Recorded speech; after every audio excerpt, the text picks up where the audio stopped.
And this is part A of the Kudilark television channel on Friday, the 16th of July 2021. Now, that item is not the only one that actually shows the stupidity of the Boris Johnson fronted cabal. This is an admission by the propaganda version of the newspaper, which has been bending backwards to accommodate the lying agenda narrative of the Boris Johnson fronted cabal in the last 6 months or so. And it is now admitting that COVID testing laboratories are buckling under size of third wave.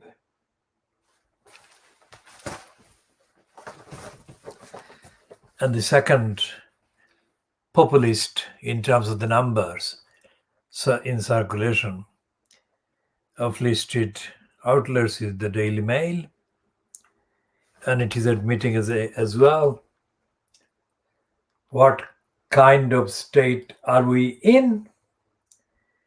It's admitting that the Daily Mail, which has played a significant part in creating the state of lies and lying and denying and racism, is now lost for words. What kind of state are we in? Of course,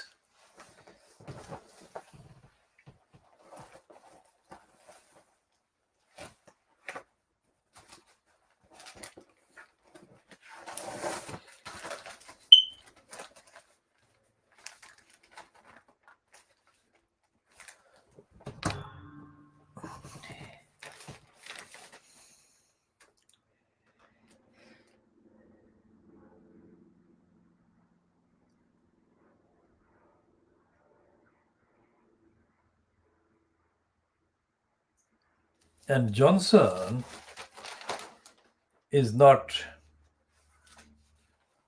remotely concerned about the state of chaos and confusion, as it is reported that he is now going to inflict elected mayors in every town.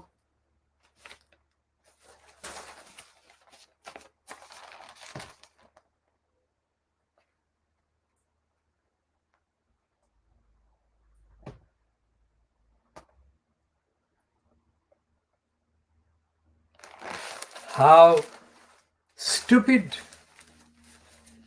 There is no democracy, there is no accountability, and there is no way to measure the extent of the failures by the existing councils without there being a mayor. So when the councillors are completely abolished by the imposition of the mayor system, there will be absolutely no question that this is a democracy. And this is one of the former speakers, Betty Boothroyd, is condemning Johnson in the same issue of the Times.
And there are 500,000 pinged by application as NHS staff shortages hit patient care.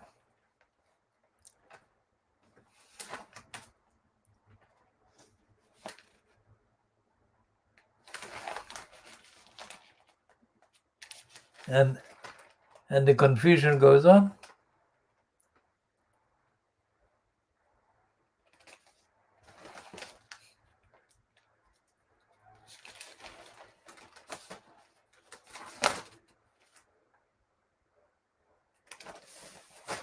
And here is a very rare headline.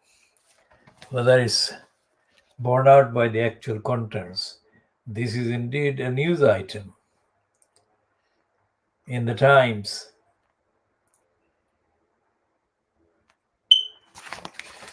Well, this has to be translated into action being taken against racists who abuse ordinary people.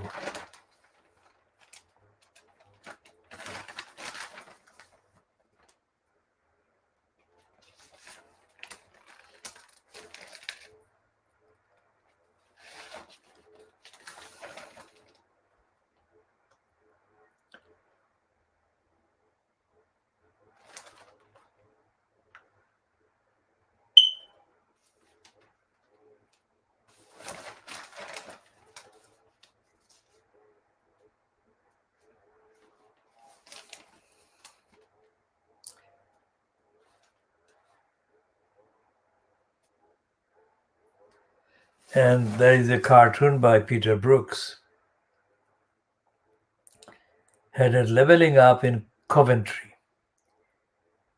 And Johnson being shown, a naked Johnson sitting on a horse. And there is a signboard saying there is nothing there. That is leveling up, of course. It's a naked Boris Johnson.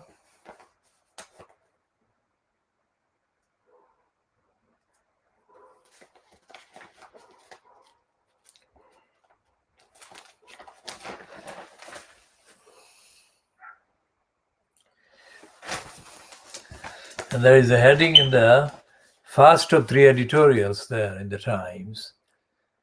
And the heading is Empty Vessel. And it is, empty vessel is a reference to Johnson himself. Lacking brain. The Prime Minister says leveling up is the defining mission for the government. On the evidence of his speech yesterday, he has yet to figure out what it means. Of course, he is empty. There is nothing in Johnson's brain.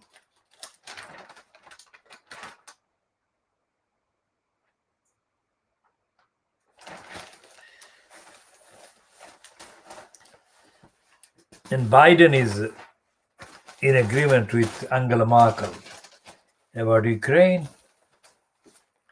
So here is the Peter Brooks cartoon saying there is nothing there in Coventry, or nothing there in the head of Boris Johnson. We shall be covering more, diagnosing more of those in due course. The Financial Crimes has got a piece about Europe being deluged. Europe deluged, dozens killed in flash floods.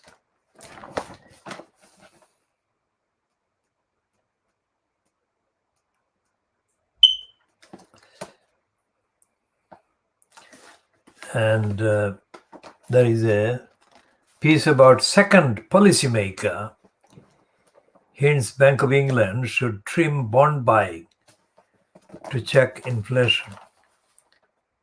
Now this is the continuing confusion at the Bank of England because their chief economist, Andy Haldane, was promoting himself over a few months by making absurd and stupid comments saying that the UK economy was on the way to experience growth. And growth, by definition, is inflation. Growth not seen for 70 years. And now, in the last month, there have been a series of items questioning that.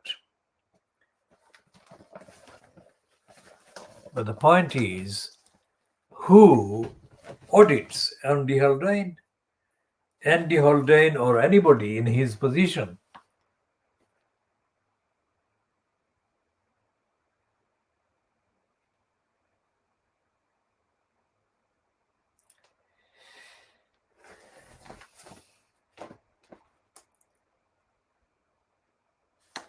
And even the Financial Crimes says in the briefing and on details on page 2 that Johnson's big speech on leveling up was criticized by opponents for being vacuous. Tory backbencher Laura Farris said, "It means whatever anyone wants it to mean."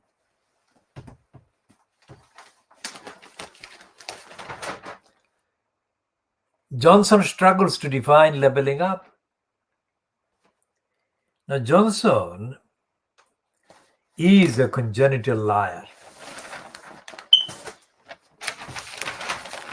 Problem with that is that he cannot be removed from that post, which is causing so much misery, inflicting additional miseries and deaths.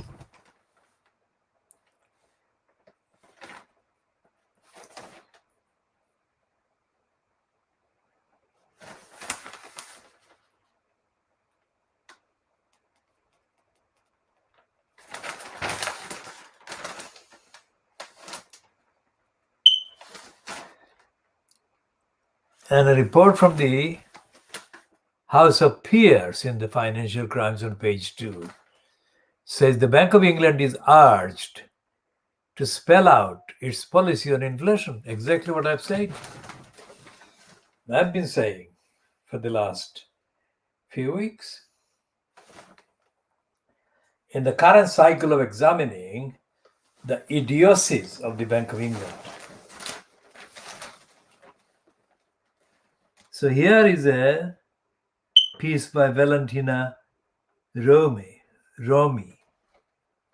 The Bank of England needs to provide a better justification for believing the rise in inflation is temporary, according to an influential parliamentary committee, which also queried the need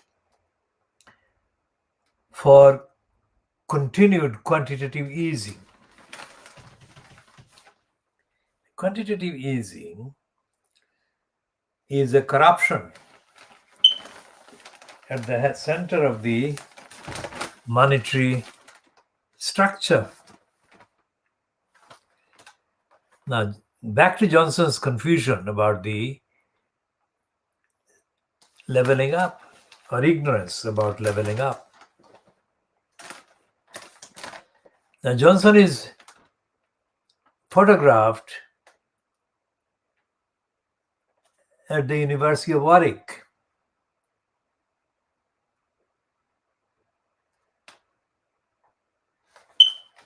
In Coventry.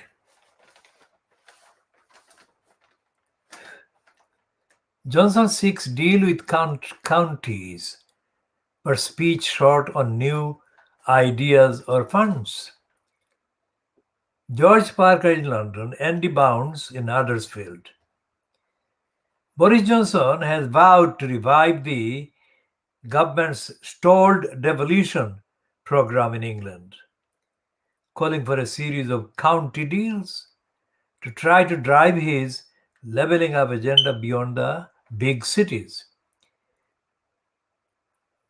But his big speech on leveling up was criticized by opponents for being vacuous, while Tory backbencher Laura Farris said the concept was ambiguous, adding, "It means whatever anyone wants it to mean."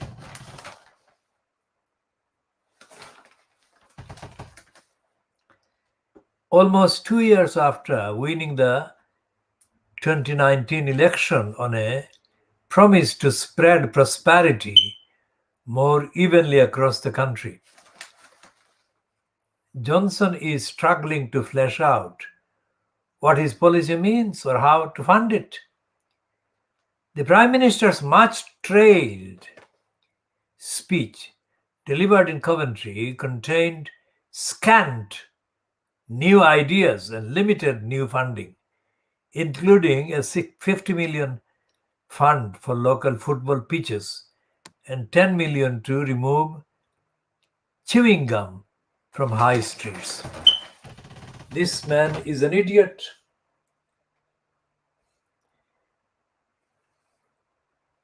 There is nothing about education, nothing about information, nothing about enlightenment, and nothing about providing access to remedies against unjust, wrong behavior by the decision making, local councils, and other decision makers whose decisions affect the well being and welfare of the majority of the people resident in the so called north of England.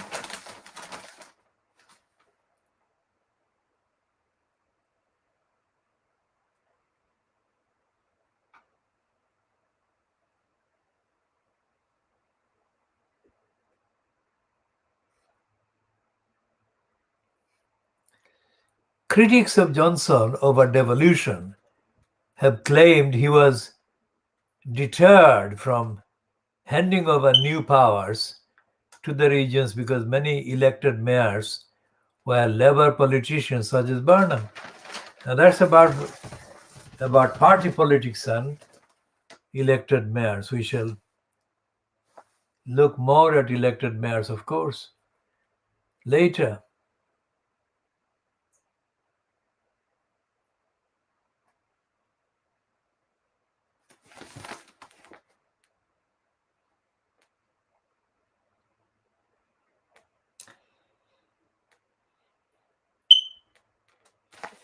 And there is a letter which has got the correct headline. Whether it is correct inside is a different matter. Let's read the contents of the letter, which is headed Crossrail Cost is harbinger of the final HS2 bill.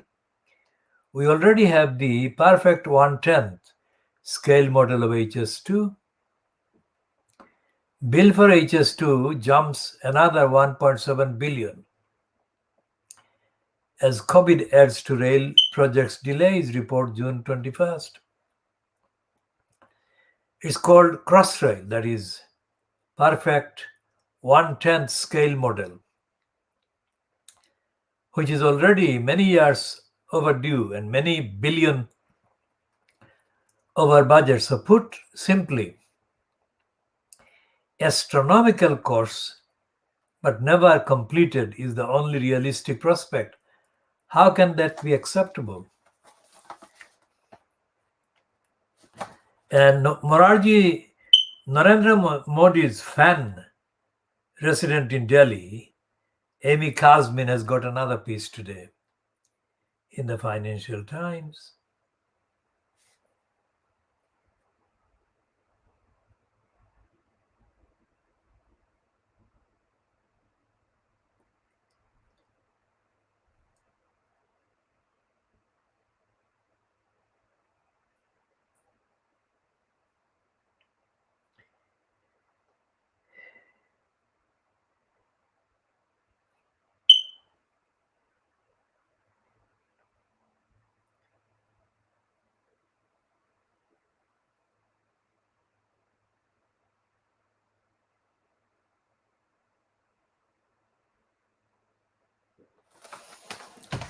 and she's promoting another Indian idiot. Our housekeeper, that is Amy Kazmin's housekeeper in Delhi, who is now in her late 50s, was one of 14 siblings and never attended school. Married at 16 to a man she'd never met, she had 3 children by age 21. After her fourth was born, a few years later, she got herself sterilized. Today, her 3 eldest offspring have 2 children each, with no plans for more. Her younger son, a schoolteacher, who married 2 years ago, is still childless. His bride, a college graduate, wants to work for a few years before having babies. The family's experience reflects India's strides in promoting smaller families as access to education expanded and rapid growth lifted millions out of poverty. Back in 1960, Indian women had an average of nearly 6 children each. By 2020, this was down to just 2.2 children, just above the replacement rate of 2.1. But India's ruling Bharatiya Janata Party remains preoccupied with population growth, particularly of the Muslim minority. Its parent body, the Rashtriya Shabak Sangh, has stoked anxiety that Muslims, whose decline in fertility is lower than that of Hindus, are eroding the latter's numerical superiority. Uttar Pradesh, India's most populous state, is proposing a new law that uses carrots and a lot of sticks to compel residents to have just 2 children. Several other BJP ruled states, including Assam, Karnataka, and Gujarat, are considering similar measures. Under the proposals, state residents who have more than 2 children would be denied some welfare benefits, etc., etc. Now,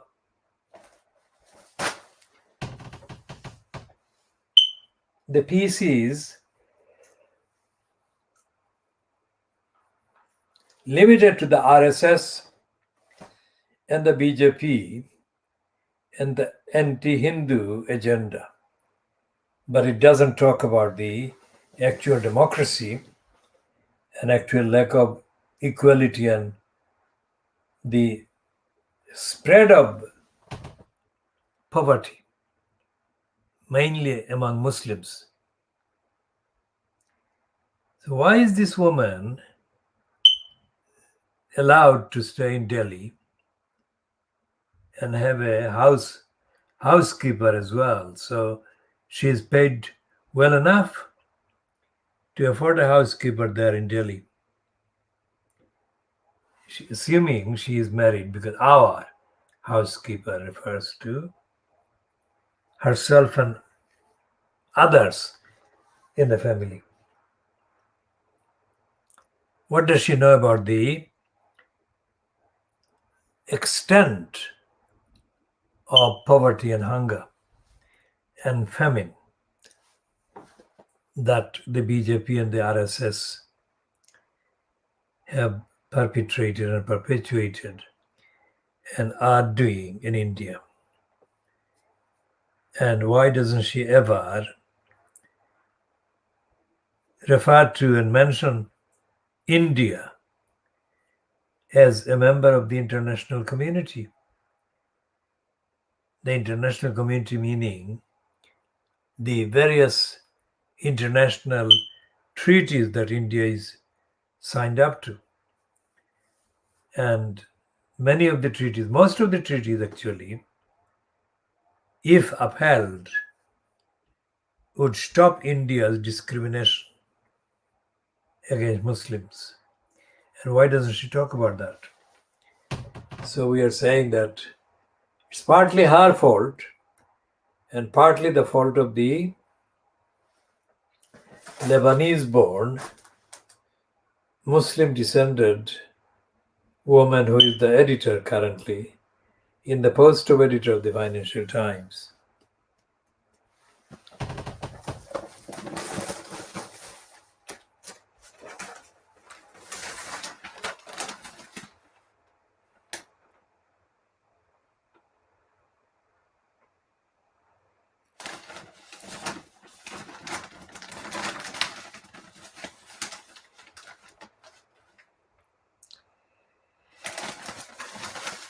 So there is an enticing headline in the Financial Crimes again, which is about inequalities. The funding of anti-inequality programs ignores areas with poor health, claims a charity. And this is a piece written by two persons constituting the byline. Madhumita Murgya, which sounds like an Indian name, London, and Andy Bounds in Huddersfield.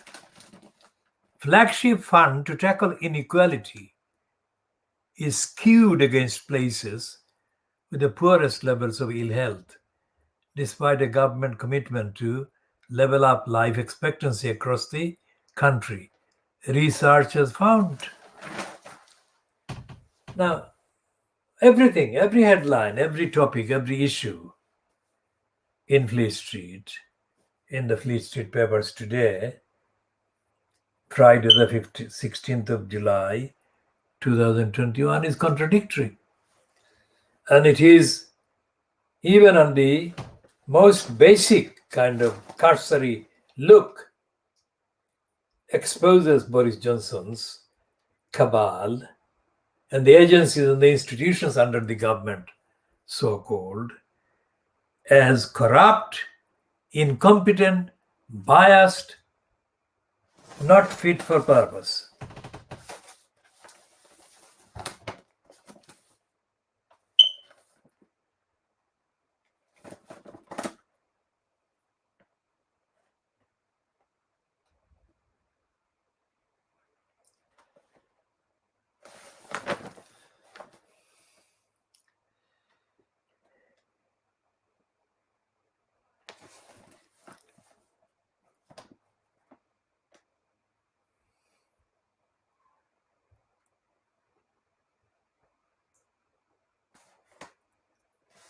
So what is the long COVID?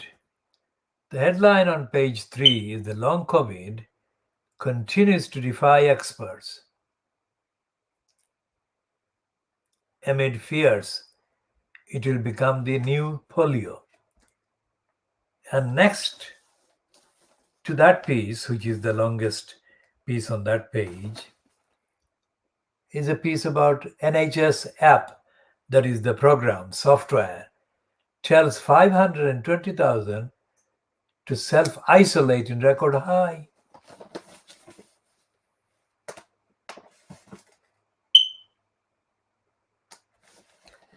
And the criminal investigation into Matthew Hancock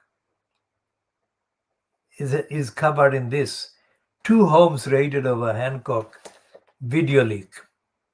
Investigators from the UK Information Commissioner's Office yesterday seized computers and electronic devices from 2 homes in southern England as part of an investigation into the leaking of pictures of former Health Secretary Matthew Hancock. And the other one is Johnson opposes sugar and salt tax proposal. So whenever the facts are investigated, facts of the behavior, the policies of Boris Johnson are investigated, Johnson is found to be unfit for purpose or taking the wrong decisions.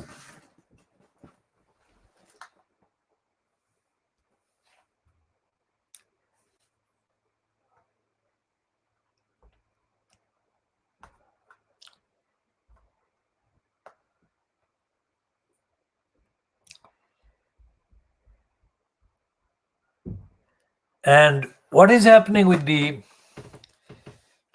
various changes to the day or the date or the details of the removal, withdrawal of the restrictions. There is no consistency with the evidence and no consistent regard for scientific evidence. Scientific and evidence based decisions.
And this piece about Putin's Russia by Philip Stevens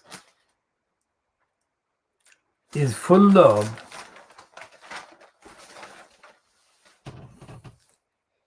slogans and short on real evidence.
How sick is the financial crimes?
every single piece in the financial crimes is written in language and in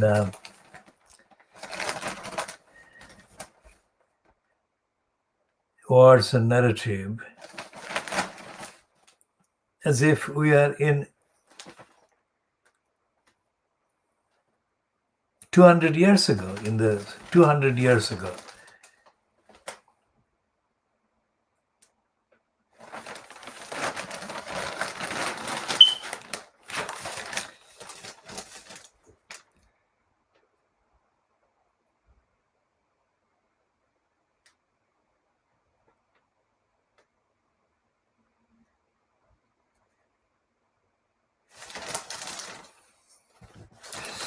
Now, this one is actually in the 18th century, 1831. Well, 1731.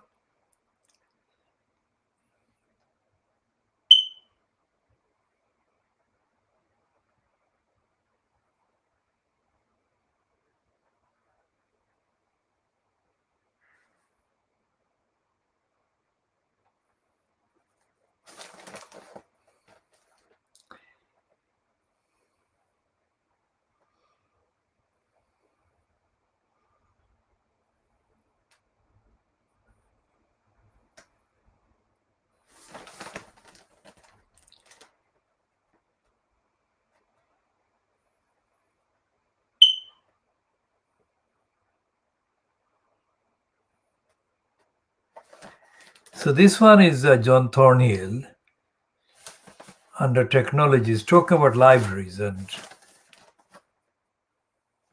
he's saying that Benjamin Franklin,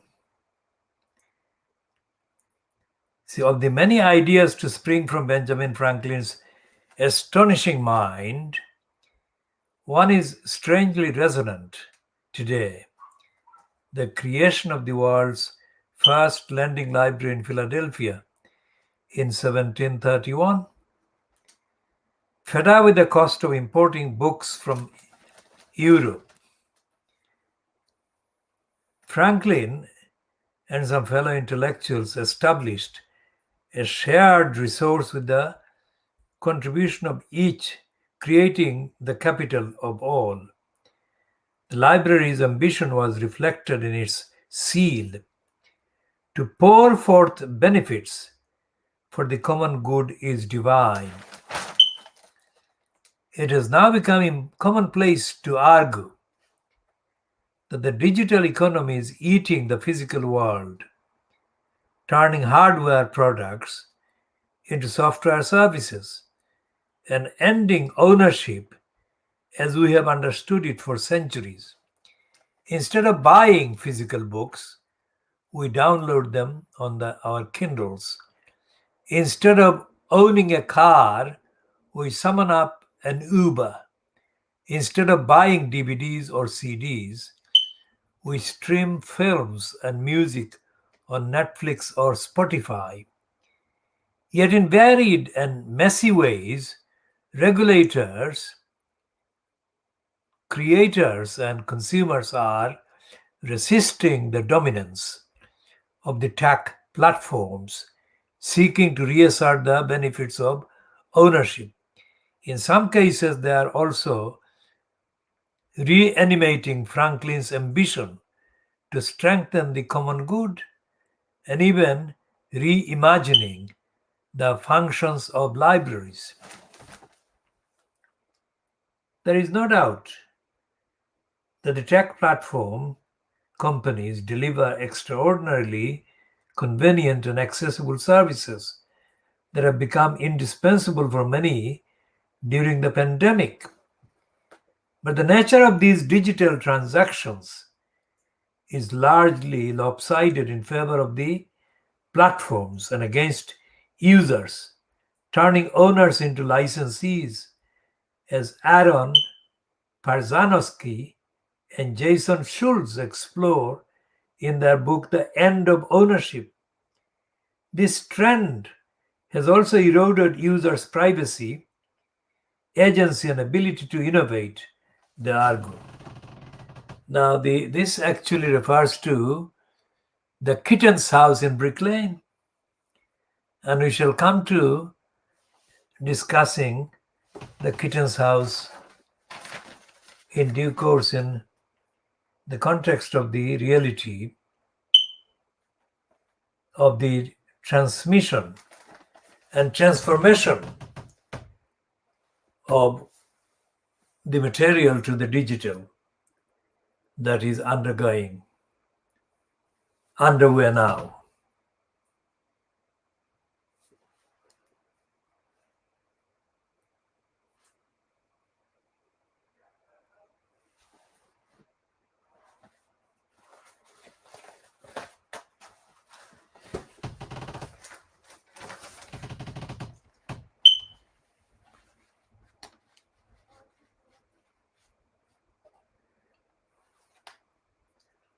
And just on the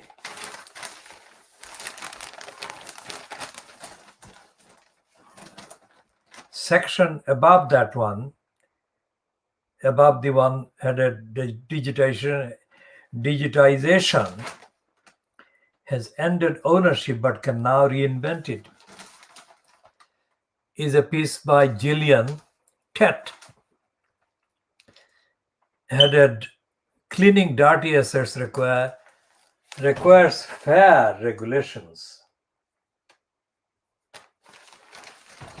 These are all elusive pieces.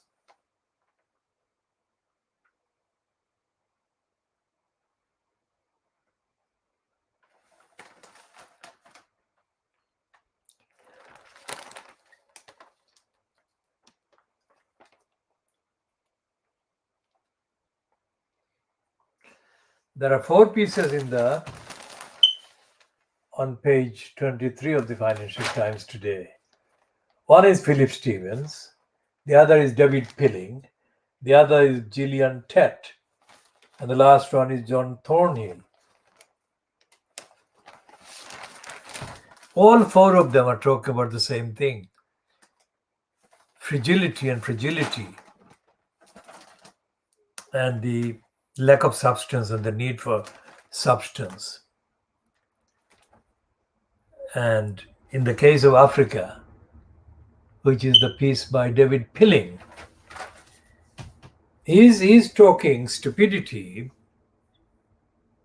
in a way that is based on the denial of ordinary people in Africa. He's talking about the next Bill Gates, in the sense of somebody who is allegedly the wealthiest person.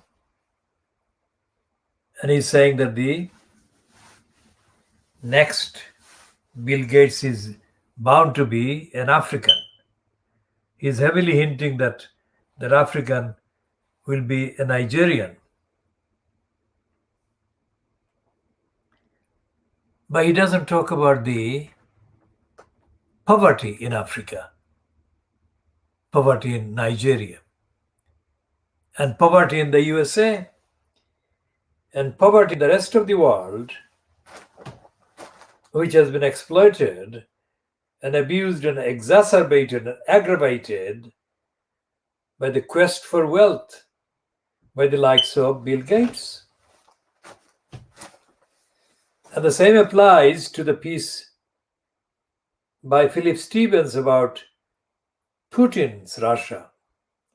Again, the dominance and the domination of Russia by the billionaires is directly a product of the denial, deprivation, and robbery of the many in Africa.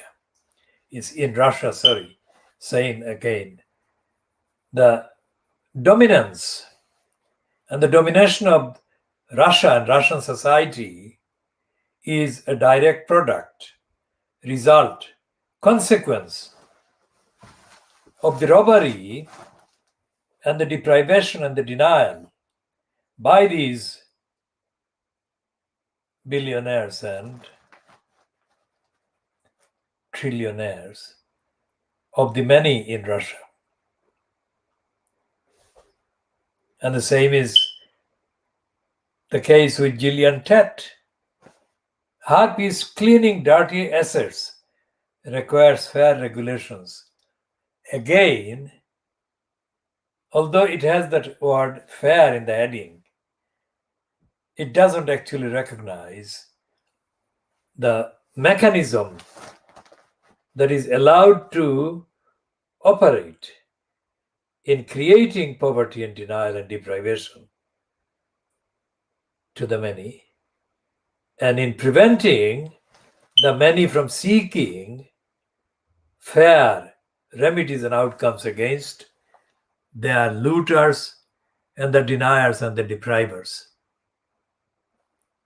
So what am I saying about the financial crimes? There's 4 regular writers, or at least 2 regular writers, 3 regular writers in one page of the financial crimes are in denial themselves of the realities of the disequilibrium between the few and the many. In Africa,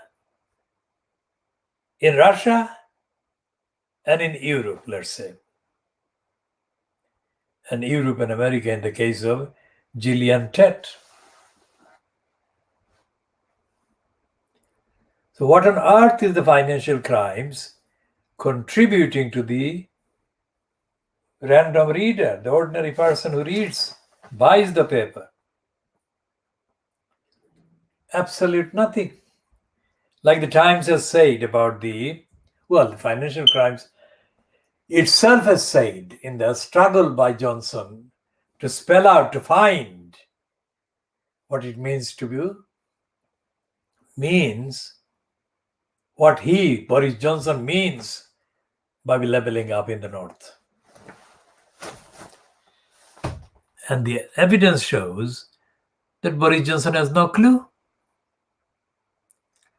So Boris Johnson, being found clueless and not fit for purpose, is resorting to the most stupid solution, creating more mayors across the counties. Mayor is a smaller version of a dictator. And the dictator is a liar and a crook and a pervert and an abuser of power of office without any accountability. And the last thing that Little England or the UK needs is lessening of democracy and an increase of dictatorship, miniature dictatorship. Now that is a stunt that actually appeals to the gullibles, to the Little Englanders, to those who are prone to be brainwashed without asking any questions as to the causes of brainwashing and deprivation and denial, let alone the ways to get rid of the dictatorship and denial and brainwashing.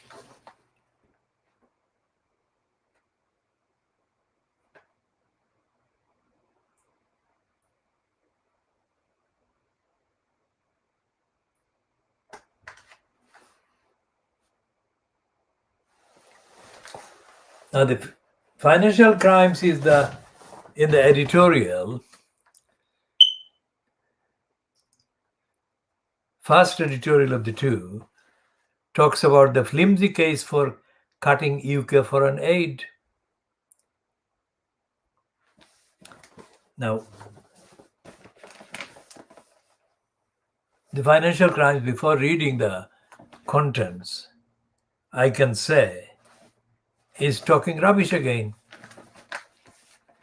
Under an alluring heading, it is talking absolute rubbish.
And it's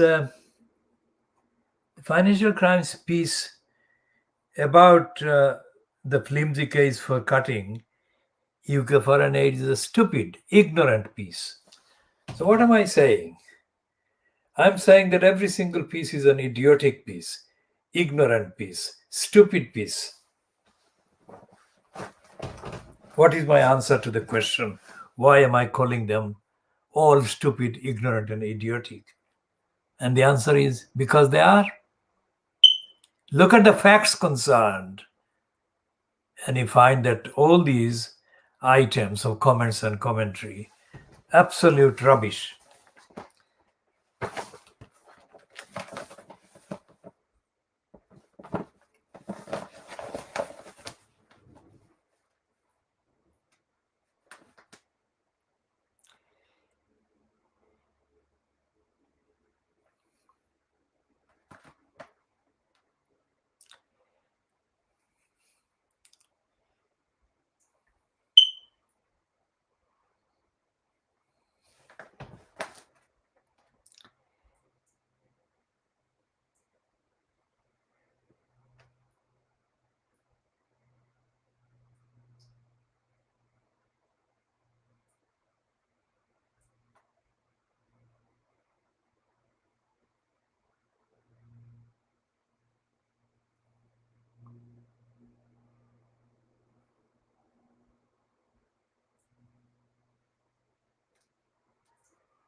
So there is a long piece about long COVID, continues to defy experts amid fears it will become the new polio. And the subheading underneath that is scientists say early lifting of carbs risk leaving more people exposed to chronic health problems. Now that is the truth. That is the truth. And this piece has got 4 writers: Sarah Neville and Clive Cookson in London, Niku Asghari in Delhi, and Amy Kazmin, that one, in Delhi as well.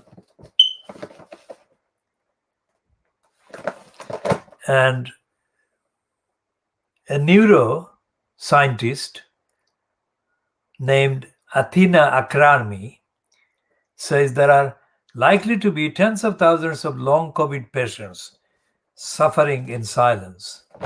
Now, what is happening is that in the opportunistic and corrupt and stupid, hasty kind of contradictory statements that Boris Johnson has been making about lifting the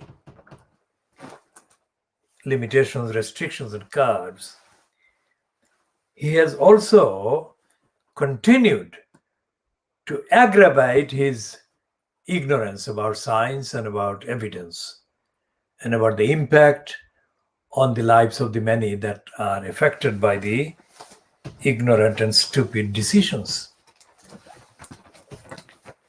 And this also relates to the fact that for 75 years or 70 plus years since the NHS was launched, the NHS has been denied the necessary equipment and preparation to deliver whatever was the relevant health service at the time.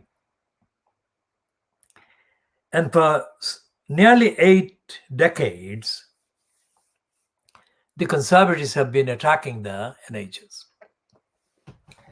the idea of an NHS. And because they have been in the longest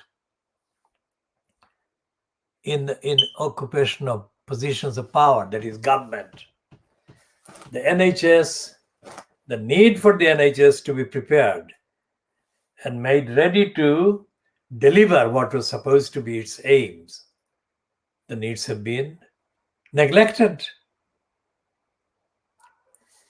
So it is inevitable. It is not something that just happened. This this situation. Long COVID continues to defy experts amid fears it will become the new polio. This is an environmental consequence.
And this piece is actually full of some data and statistics and scientific explanations from both the USA and the UK.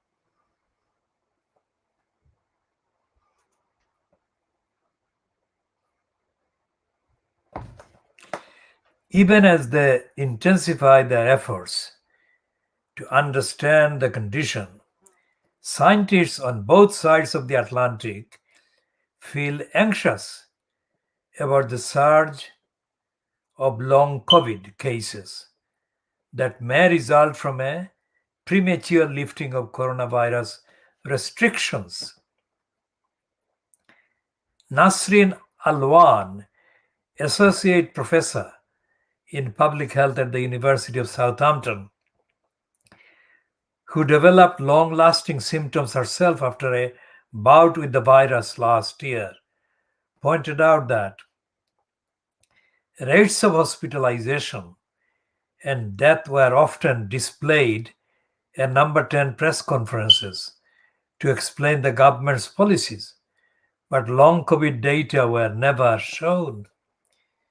Some fear that the syndrome could be this generation's polio, while Hillman believes long COVID is of a lesser magnitude. He says the impact on society will be similarly profound.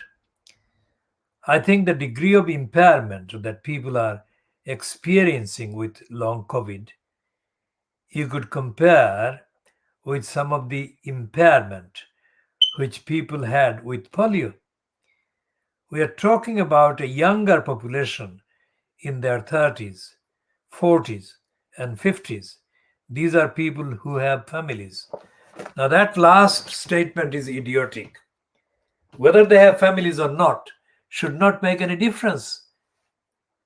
We shall be talking more about these and other idiocies and contradictions contained in today's Fleet Street Papers.